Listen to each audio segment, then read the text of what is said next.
I'm very intrigued by the number of people who always say you can do anything that you put your mind to. And I've been told that, and I've been able to live that in a lot of ways. I put myself through school. I got an MBA. I've traveled all over the world. I've done a lot for my years. And 2 years ago, I was driving down the freeway, and I was listening to one of your tapes, and suddenly this idea came to me. Why don't you win some money? So I said, okay, how much do I want to win? Well, I want to win $16,320,000 or more, happily, healthily, and safely. And I think about it, and I think it would just be such a cool thing to do, the kind of power that I would get from that, actually thinking that I could do this.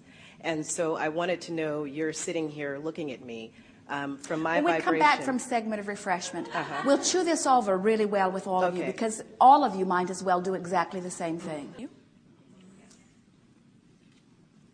Bring us back around to where we are.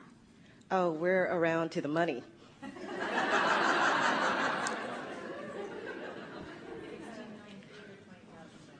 Or more, yes. Do you think that you've ever asked for money before? Yes. Do you think you've ever asked for an amount of money before that you have not received? In other words, is this your first attempt at clarifying the amount of money you're wanting to receive? No, I've asked for amounts of money that I have received. I've never not received what I asked for. So you're in the perfect place of receiving, aren't you? No. And how is that? I haven't gotten it yet. And so does that mean that you are not in the place of receiving it, or does that mean that, in other words... I'm not in the perfect place of receiving it. I would think being in the perfect place to receive would mean that I'd have it already. But when you follow that logic, that means that anything that I ever might want, I must already have before I want it.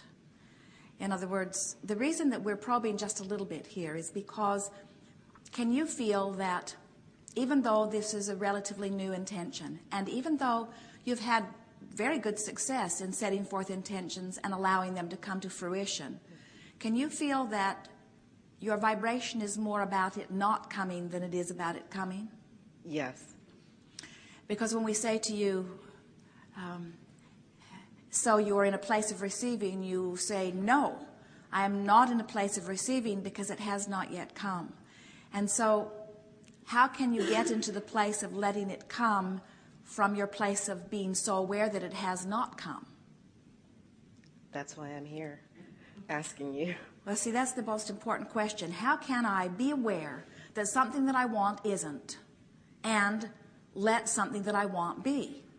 That's the hurdle. That's the only hurdle. And so if you are really wanting something and therefore every day really checking to see the evidence and coming up with evidence that says it is not coming, then you're keeping that vibration activated. The vibration that is activated is, it is not coming, it has not come, it might come, but I haven't seen it yet. And you know, even though that's a hopeful vibration, it might come.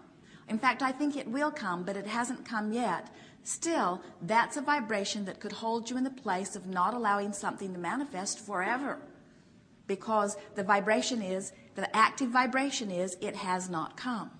So how do I get from a place of being without something that I want into a place of allowing it to come before it comes? And we say, you have to either not think about it, in other words, you've asked, now just let it be, focus on other things. But on a subject such as your body, or in a subject such as dollars, where there's so much pressing evidence all the time, it is more difficult for you to hold yourself in vibrational harmony with what you want, and yet that is what is required. So that's why we believe that the game of virtual reality, or the game of visualization, or the game of selective memory, which is sifting through and looking for other things that felt like that, anything that causes you to activate the vibration that lets it in. So that's what you want to say. I'm activating the vibration that lets it in. So then you move through your day-to-day experience and you watch for how you're doing relative to vibration. In other words, as subjects of money come up, How do you respond to them? How do you feel? What does the life experience that's happening to you activate within you? And you have to practice activating things that maybe aren't being activated. So talk to us just in an effort to establish where your vibration is. And of course, manifestation always shows that. But you can feel whether you're on the brink of something or whether you have a little more vibrational aligning to do. So talk to us on a day-to-day basis. What kinds of thoughts relative to the subject of money are you experiencing? Not many. I mean, I only pay my bills once every 2 weeks, and I feel relatively secure with my financial situation.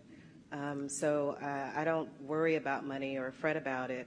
Good. I have plenty to do what I want to do, and I travel. I don't work.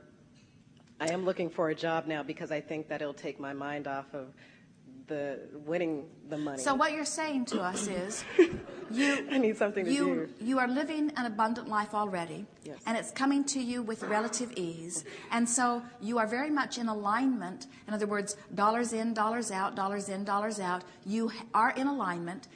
But recently you have identified a new intention that goes beyond what you've ever yet allowed. And so now you're stretching to become a vibrational match to the new intention. So if you are the receiver of $16 million, how does that change one's life? At all? It would change my life, yes. In what ways? I think, well, first and foremost, just having the money.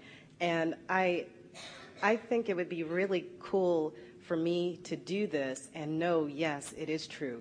I can do anything that I put my mind to. Usually, when I put my mind to something, it's something that I know I can have. I mean, and even if I don't really know it, I do everything in my power to go after it.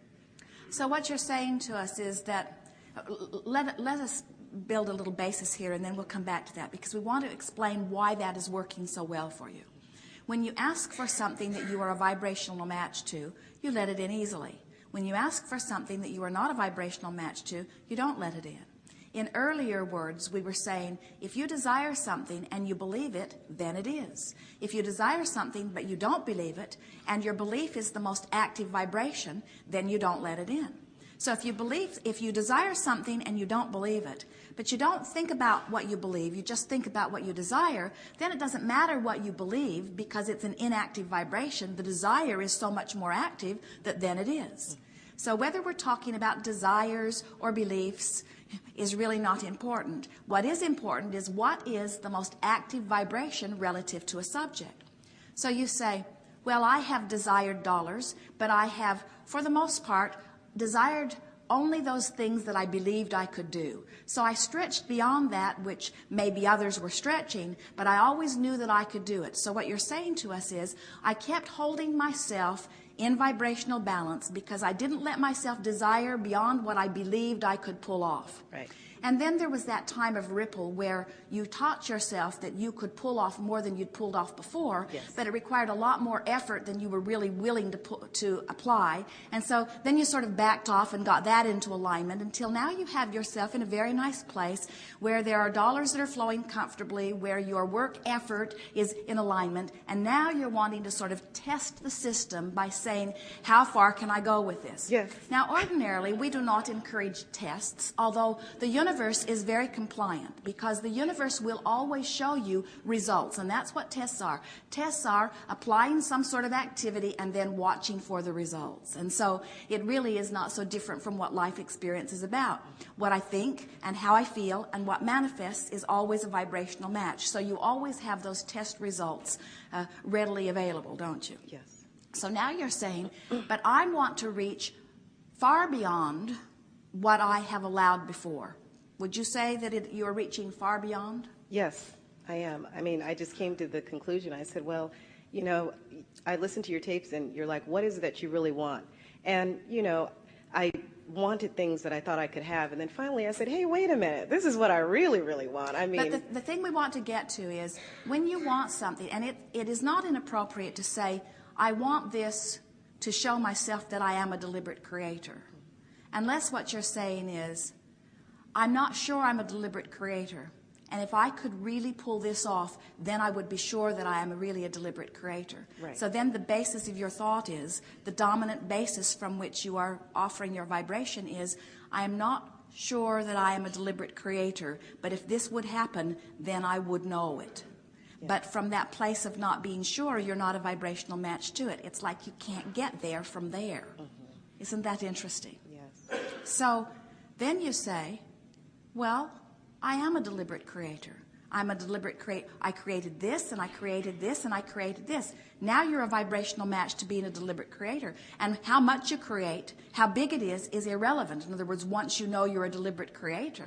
And then you say, yeah, but I'm a deliberate creator because I've never asked for anything more than I knew that I could pull off through my belief system. And so now I want to be a deliberate creator that can go beyond what I believe. And we say, there you are, back in that place where you can't get there from there. So, don't give up. Okay. So now you say, all right, why do I want $16 million? Why do I want it? Tell us again. Well, what you said, I want to prove that I'm a deliberate creator. And which is not working out very well, so let's leave that one aside. Okay, we'll leave that over here. And let's see, I also want it because I've already picked out the place I want to live. I've already picked out my car, all the things that I want to give to my family and my nieces and nephews and to charities. And it would make me feel very good to have that kind of money. Now talk to us about the charities. One of the charities that I'm interested in is I want to give people a chance who work very hard, give them a chance to get their education. Because now, let's stop for just a moment and let's dissect this just a little bit, because what you're saying is, I want to prove that deliberate creation is possible. I want to prove that I am a deliberate creator. So I want to receive $16 million so that I can give it to others who don't know that they are deliberate creators? Yes.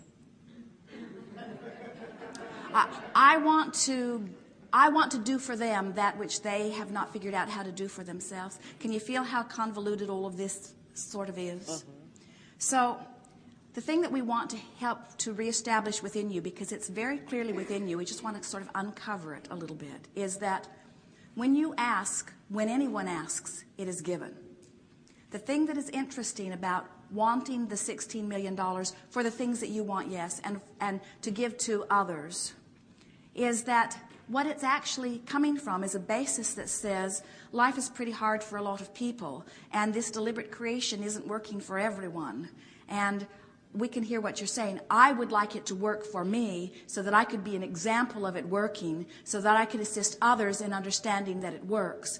But still, there's some screwy stuff in there that says, I need to do it in order to prove to them something that's really hard. And you've got to get into this place where you understand that it is not a hard thing to do. In other words, it is not a hard thing to ask. Life experience causes you to easily ask.